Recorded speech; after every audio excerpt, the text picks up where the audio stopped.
Umabot na sa mahigit 30 ang dinapuan ng filariasis sa Pilipinas ngayong taon. Yun po ba yung sakit na nagdudulot ng paglaki ng mga bahagi ng katawan? Ang nagdudulot yan, kagat lang ng lamok. Nakatutok si Darlene Kai. Nilalagnat na at masakit ang paa ng 7 taong gulang na si Nathan nang sumilaw Bukidnon. Kapansin-pansing mas malaki na ang kaliwang hita, binti at paa ni Nathan. At lumaki rin ang kanyang maselang bahagi ng katawan. 1 taon na niya itong iniinda ayon sa kanyang ina. Yung una po noon is may lagnat po siya. Tapos ilang araw, mga 2 araw po, may bukol po sa paa niya. Mga 3 araw din, bumabay yung bukol sa taas ng paa. Hanggat lumaki po ang paa niya. Hinala ng ospital na pinagdalhan, meron siyang filariasis, bagaman walaan nilang pantest para rito.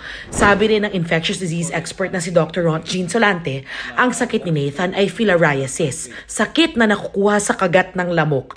Batayan sa mga sintomas tulad ng pamamaga o paglaki ng iba't ibang bahagi ng katawan gaya ng paa, binti, hita o ari, na lumalabas ilang buwan o taon pagkatapos makagat ang pasyente. Yung mosquito na yan, nakukuha din niya yung infection na yan or yung mikrobyo na yan doon sa pagkagat niya sa isang tao na mayroong filariasis. Yung mikrobyo na to ay pupunta doon sa mga lymphatics natin. Yung ugat na yan, nababara. Halimbawa, yung ugat sa paa, mababara niya. Malaki yung paa, no? Yung common yan na term natin, yung elephantiasis. Pero hindi anya nakamamatay ang filariasis na natetest naman daw at may mga gamot na ayon sa DOH ay available sa bansa. Sa pinakuling datos ng Department of Health, may 32 kaso ng filariasis sa Pilipinas ngayong taon pero nasa iilang lugar tulad sa Calabarzon, Central Visayas, Davao Region at Soxargen. Nasa ilang barangay lang anya ang mga kaso at hindi kalat sa buong bayan, probinsya o rehiyon.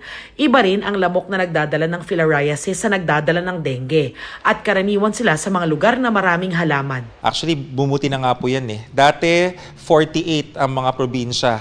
Noong mga nakaraang taon, napababa na po yun, nasa 4 na lang. Pero lalo pa raw pinaiigting ng pamahalaan ang kampanya kontra lamok at kampanya kontra filariasis. Ang mahalaga, may mga gamot para gamutin ang sakit na ito.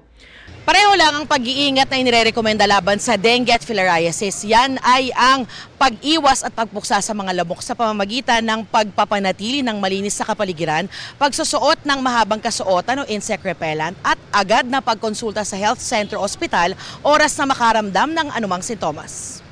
Para sa GMA Integrated News, Darlene Kai, nakatutok 24 oras.